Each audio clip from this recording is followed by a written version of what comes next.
This is KCCK's Culture Crawl. I'm Dennis Green, and my guests today are from the upcoming production of the Brothers Grimm Spectaculathon. I have two cast members of this upcoming RHCR Theatre production, and also the director. Say hi to Lauren Ulveling. Lauren, nice to have you here. Thank you. Chase Ralston, and director is Jeremy Eble. Hello. Welcome to all of you. Thank you. Okay, Spectaculathon. Yes. Who wants to lead off by explaining that? It's a great word, which I plan on using in my everyday life. It is a very long word. It is, in brief, a retelling of all 209 Brother Grimm stories. Okay. All right, all of them. All 209. All and we 200. don't skip any at all, no matter what the script says. and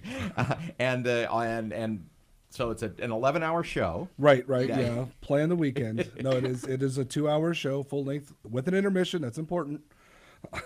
So kind of giving the Brothers Grimm the abridged works, complete works of Shakespeare treatment, exactly. which is a show that a lot of people know. Which you should also see that show, but no one's doing it right now, so you have us. Okay. And all the Brothers Grimm fairy tales. So before we start talking about that about it in particular, Lauren and Chase, tell me a little bit about your theater backgrounds. And I know you're both happen to be Xavier students, and now working with RHCR Theatre. Have you worked with RHCR before? Yes.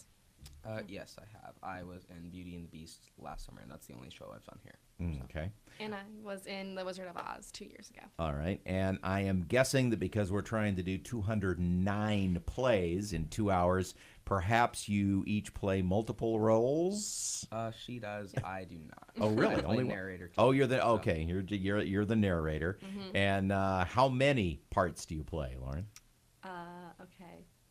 4. Oh, only 4. Yeah. In this show, obviously you're trying to hit all these different characters and all these different stories. Are they kind of one at a time, or do the characters kind of mix and match throughout the production? Kind of both. Yeah. Jeremy, what led you to obviously this was chosen by Matt and everybody in the committee at RHCR probably, but when you walked into this, as a director, what were you thinking about? You got a big cast, all young people, Yes. and a lot of ground to cover, Yes. a lot of words, I'm guessing, Yes. that need to be spoken very clearly and very rapidly. Yeah, actually, I brought this script to our Did you? CR. Oh, great. A lot of the kids who had been in shows before wanted a youth performance, something with like the middle school and high schoolers, which is what we have in our cast. And I went to a theater major friend of mine, and she had directed this before, and immediately I hadn't even got the words out of my mouth. She's like, "I've got it for you." And I read the script, and I thought it was really fun. I knew we could do a really good job of it. A lot of moving parts in a show like this. Yeah, so we simplified that by having a very basic set. And our costumes also would be very simple as well. And yeah, Lauren, you do play like 4. I think we have Cheyenne who plays, I think we counted up 7 characters on stage at once. She switches back and forth. Wow. And even dances with herself, so it's nice. Talking with cast and director from RHCR's upcoming youth theater production of the Brothers Grimm Spectaculathon on KCCK's Culture Crawl. And a cast of how many? 20. 20. And how many, have you totaled up how many parts in total? No, wait, 43. Okay. So the script calls for from 5, a minimum of 5 cast up to 43. And we get the middle, the sweet spot. All right. And what, I'm sure there are a couple of the Brothers Grimm fairy tales that get a little bit more love Yes. Than others. So what, Chase, what are kind of the bigger tent poles in the show? One of our bigger ones is Cinderella. That gets a lot of love at the end. And I'd say around Little Red Riding Hood and Hansel and Gretel gets a little more love. Okay, so as we say in radio parlance, the hits. Yes. What was the name one, Lauren, that was new to you that you'd never heard of before? We do a talking fish. Okay.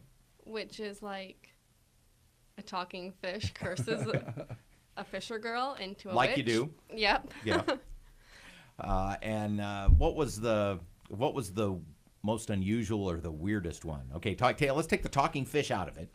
And Chase, next to that, what was kind of the most unusual of all the fables? There's one that we do called the Devil's Grandmother. And yeah, that one's pretty weird. Okay, so a lot of stories, and a couple of... were there a lot of the fables that are referenced that you had never heard of? There were a few, but not too many. I'm surprised neither of you have brought up straw, coal, and bean yet. Oh, yeah, straw, coal, and bean. That one's a good one. And Lean Lisa. So the show is the first weekend in March, or April? Yes? Yeah. Okay, first 2 weekends. Yes, 5th, 6th, and 7th, and then 12th and 3rd. Okay, all right. Okay, so before we go, I'll ask all three of you, knowing this can change, and sometimes like picking your favorite kid, but what's your favorite moment in the show right now? Lauren, I'll start with you. Swipe of the Grandma and Little Red Riding Hood, and the wolf and I have this really fun fight scene, which I enjoy. Little stage combat. Yeah. Nice. Chase? I scream a lot in this show, so getting to do that, and one of my favorite moments of screaming is probably I get to scream at the person who's doing the sound and light booth. So okay. Breaking the fourth wall. That's always fun. Which is my daughter. and Jeremy, what's shaping up to be particularly fun from the directorial seat? I think that definitely the Cinderella story is going to be it's our big finish, and it really does pay. All right. So it's the Brothers Grimm Spectaculathon, put on by RHCR Theatre. First 2 weekends in April, and where? It's RHCR Theater. Our space is hard to find, but easy to get to. It's behind the Casey's on First Avenue across from Co. Oh, okay. The basement of the church there. Oh, basement of the old church there in southeast Cedar Rapids. Okay. Well, if people want more information, they can visit the RHCR website, which is? RHCRtheatre.com. And the tickets can be purchased on Eventbrite. Okay. All right. Well, Lauren, Chase, Jeremy, thanks so much for being here. Thank you.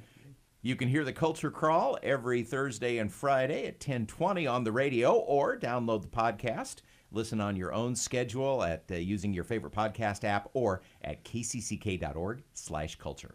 I'm Dennis Green.